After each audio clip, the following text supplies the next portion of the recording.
Alright, so here we are down at the Corona.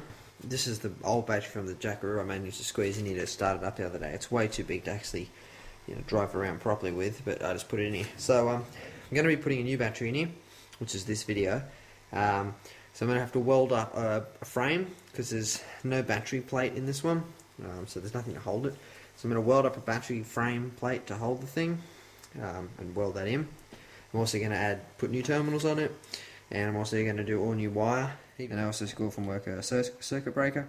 This is 200 amp. I don't need it that big, but it was just in random shit. So, yep. So I'm going to be installing that, just so that when the car's sitting there for long periods of time, I can just disconnect the battery without having to actually literally disconnect the battery. If you're wondering what I'm welding with, I have bought a welder here. It's a SIG Weld something. It's pretty big actually, as you can see next to there. It's just an arc welder, but it's got a fan in there and everything. It's fan cooled. It's a beefy looking one. Batteries. We've got terminals for them. They do not come with terminals or make them for this battery. How ridiculous is that? But the guy at the battery place, Tweed Battery Centre, he got these ones, which are off another Fullriver battery, but he went and got these, they had a bolt on them, and he cut those off and he just tapped and drilled a thread in there, so that was nice of him to actually do that. But yeah, so now I do have terminals. They're the ones that will be going to the Corona, as in the drift car Corona, and the others will be going, these ones, just using those in the wagon, just basic ring terminal ones. Now that's a really small battery, that old one, and you can just see how the Fullrivers are even smaller, but they weigh double as much. So that's a four-wheel drive battery, and the Fullrivers I got now are slightly bigger than that. So they're slightly bigger than that in the Jackaroo, so you can see how small these guys are. So even though they're only that big, they weigh over 10 kilos. That'll be welded up like that, roughly. I just bent it out of shape then.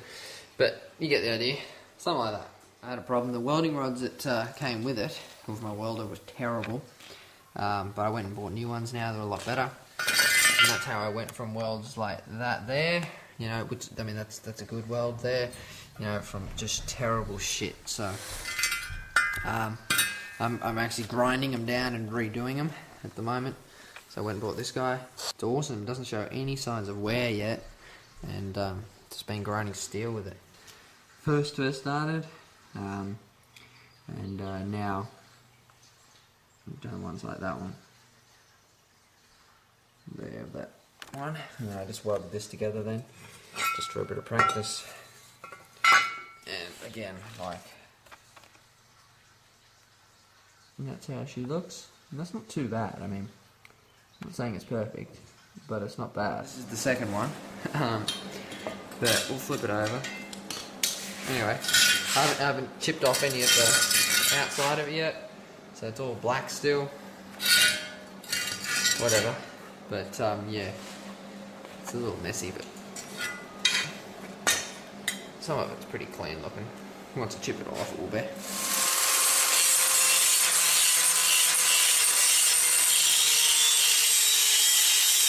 Safety first, eye protection, earmuffs, thongs. So that's pretty much ready for paint. So I buff it up pretty much with a sanding bit on my thing. So it looks like that, nice polished silver, metal again. There's the first coat of just primer. Yeah, whatever. It looks alright. So that's done and painted. So time to weld it into the car. So what I've done is just grind back the top of it there. This is where I'm going to weld it. I mounted that, so it's just screwed on there now. So I'm painting that with the Rust-Oleum.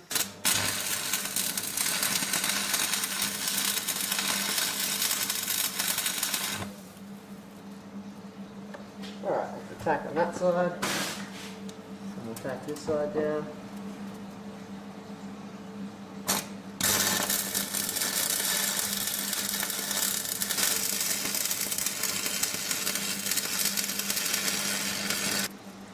As you can see, it's pretty even lined just there, and then the other two little ones. Obviously haven't chipped off any electrode yet, but that is, look, I'm shaking the whole car holding that rod. You can see the fluid moving over there. So I'm replacing all the positives and negatives in this with 4 gauge, mainly just to upgrade it because the wires are really shit. And if I'm going to be putting good batteries and good terminals in, I'll just upgrade them. This one, on the other hand, I'll be upgrading to. That's just 4 gauge, and whatever else is in here is pretty much 4 gauge. But I'm going to do 0 gauge in this one, the proper big 3. And you think, why? Well, if you've watched the video I did when I got the car, that first video, I did say this will be an SPL car. So may as well do 0 gauge. I had this little fusible link here too, which comes out of the fuse block there, whatever you want to call them, all the fuses. So I had that in there. So those are looped together like that. But then I only had this little short ring on it, so I've just done an 8 gauge version of it. It doesn't need 8 gauge, it was purely just like so that'll reach to the positive on the battery. Then we've got our positive here, which is, we zip tie it all up, which will come into the same spot. The only reason I did 8 gauge so that they're both red 8 gauge coming through to the battery there, and then there's also this black one which is also positive. I'd say is going to the ECU. On these cars there is only one ground from the battery to the chassis factory, and then there's one just there that goes down to the block factory. Just aluminium. I rounded the edges over. I mean, it's nothing crazy. I just did it with a friggin' die grinder, and I countersank the holes. And there's our resting voltage, about 13.2. Just sitting there. Got that terminal on. Got that ground.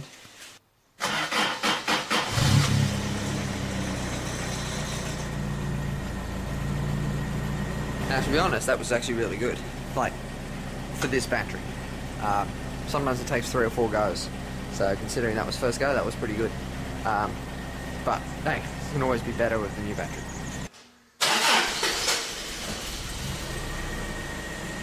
So there you go, first kick, easy.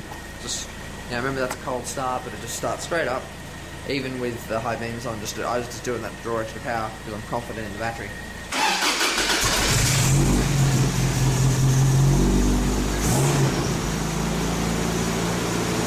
Not too bad for not starting for a month. The car didn't want to kick for like 1 second and then started right up. And then we have both Coronas done, finished with new batteries. Anyway, that's how that one looks. It's got those terminals and the buffed up bit in the middle, which I think does look better. Yep, and that's got the isolator on it, which is going to be handy for when it's just sitting here. And then go over here, this guy.